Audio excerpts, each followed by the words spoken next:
Braha kiraza kuba runabera hariya ku kibuga cyitwa Fortuna Arena nza kwakirwa n'uwitwa novuga ngo Chris Gavanag Chris Gavanag so umume hakarikiza umwongereza hari uwitwa Stuart Atwell naza kuba ari muri VAR kumwe n'abandi bagenzi be nibaza ko ayoboye bariya ni match bigaragara ko muri kahise kabo bamaze guhura inkino zishika kuri zibiri zonyene ekipe ya Barcelona imaze gutsinda urukino rumwe banganyamo urukino rushika kuri rumwe aho bari banganje gusa ku bundi rukino rwo ekipe ya Barcelona yatsinze ibitsindo biri kwa kimwe uyu mugoroba hagati ya Barcelona na Slavia Praha hoho twokwitega iki ko twumva muri kahise kabo ekipe ya Barcelona gutsinda urukino rumwe mu ekipe ya Slavia Praha nayo imaze kunganya ko benshi bavyibuka ikibahera kunganya hari 2019 igihe banganye gusa ku bundi abari Lionel Messi bakihari ba Vidal ba Pique n'abandi bari bahari uno mugoroba Barcelona Slavia Praha twitega iki urukino rwo kuno mugoroba muri sofa muri ekipe ya FC Barcelona mu nkino zigera kuri muri UEFA Champions League amaze ko bakina ziheruka zitanu nizo mfatiyeko batsinzwe na Paris 2-1 batsinda Copenhagen 6-1 bangana ekipe ya Club Brugge 3-3 batsindwa na Chelsea 3-0 batsinda ekipe ya Frankfurt 2-1 birumvikana ko mu nkino zitanu ziheruka muri Champions League ino Barcelona yatsinze 2 itsindwa 2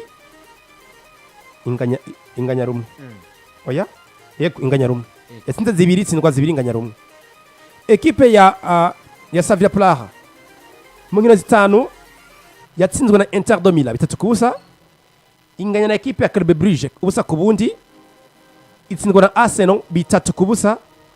inganya na ekipe ya Club de Bilbao ubusa ku bundi itsindwa na ekipe ya Tottenham Hotspur 3-0 nubwo ngo mu nkino zigera kuri zitanu heruka ekipe ya Slavia Praha yanganije kabiri ikwitwa gatatu kora byumva ekipe Manchester City yaritangajwe na ekipe yandi ya Bodo Glimt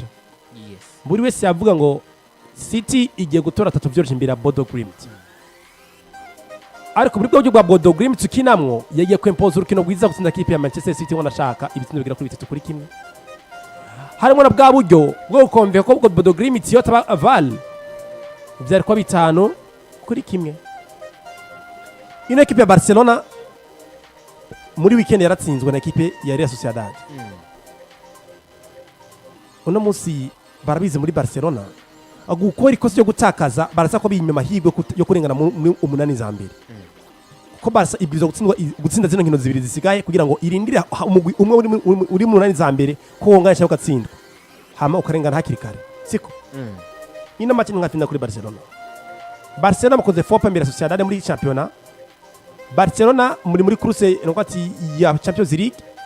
n'abanyamajambo ya Detense Africa avuga ngo ubundi kuba muri Barcelona ubwiriza ko office indoto zo gutwara igikombe cyane cya UEFA Champions League ati turi hano kugira ngo tugwane kandi turimo turahiganwa turundi igikombe cyane cya UEFA Champions League siko niba majambo yavuzwe na Detense Africa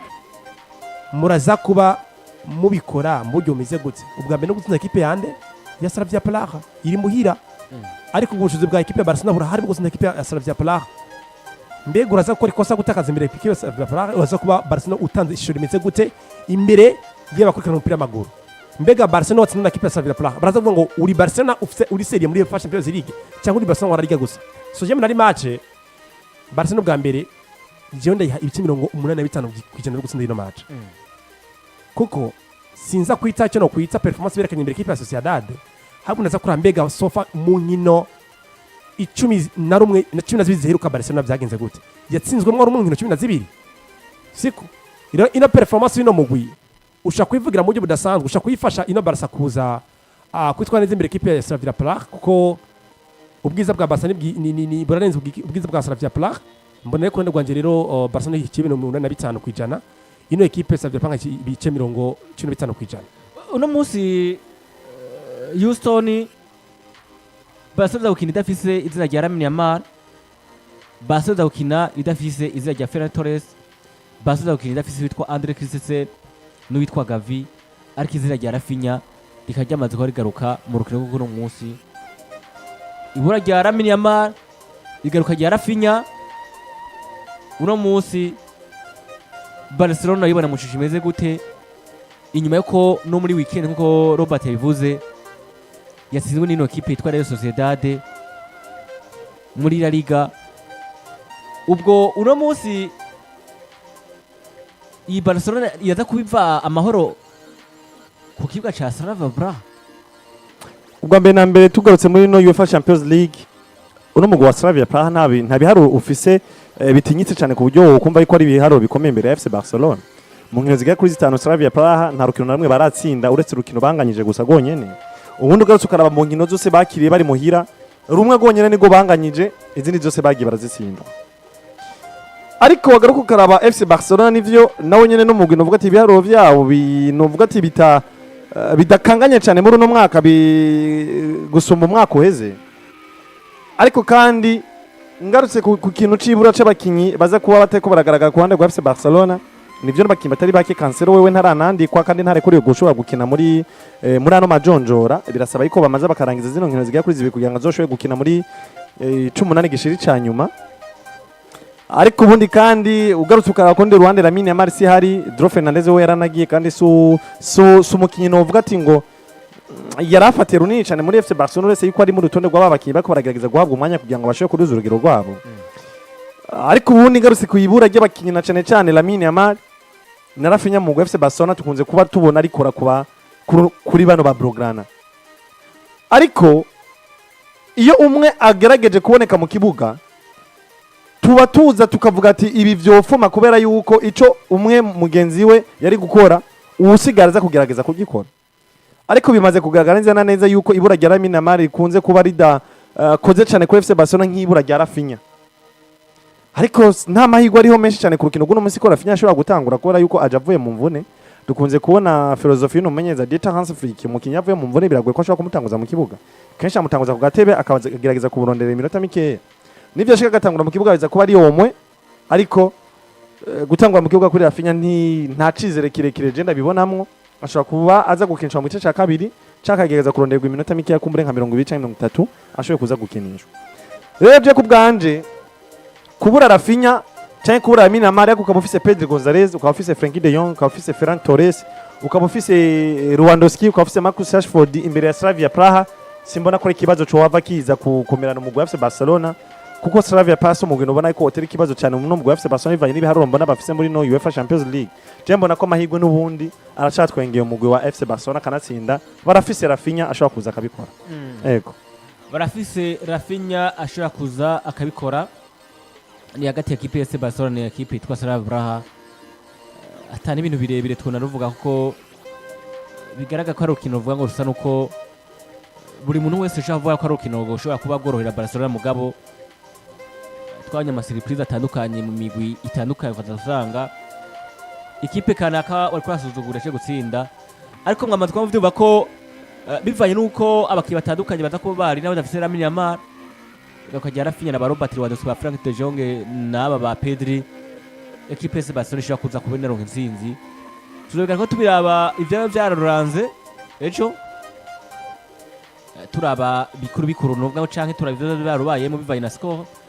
Ariko nibaza ko uko ushobora kuba tunabivuga ko tujya ku rukino ruhuza kipe yitwa Olympique Marseille nino kipe yitwa Liverpool nago n'urukino umuntu agenda kuba agenda karavuga ko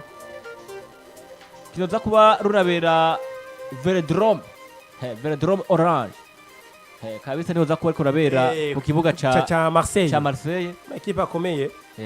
biri muhira ibitego ubwoba cyane ifitiye n'igikombe ca Champions League bahora bivugira amajambo bishakiye barabisubira ubu pari yabavuga ati n'undi munsi muntu ikibazo canyu bashe witwa Slavkovic ni waza kuba agarika no rukino.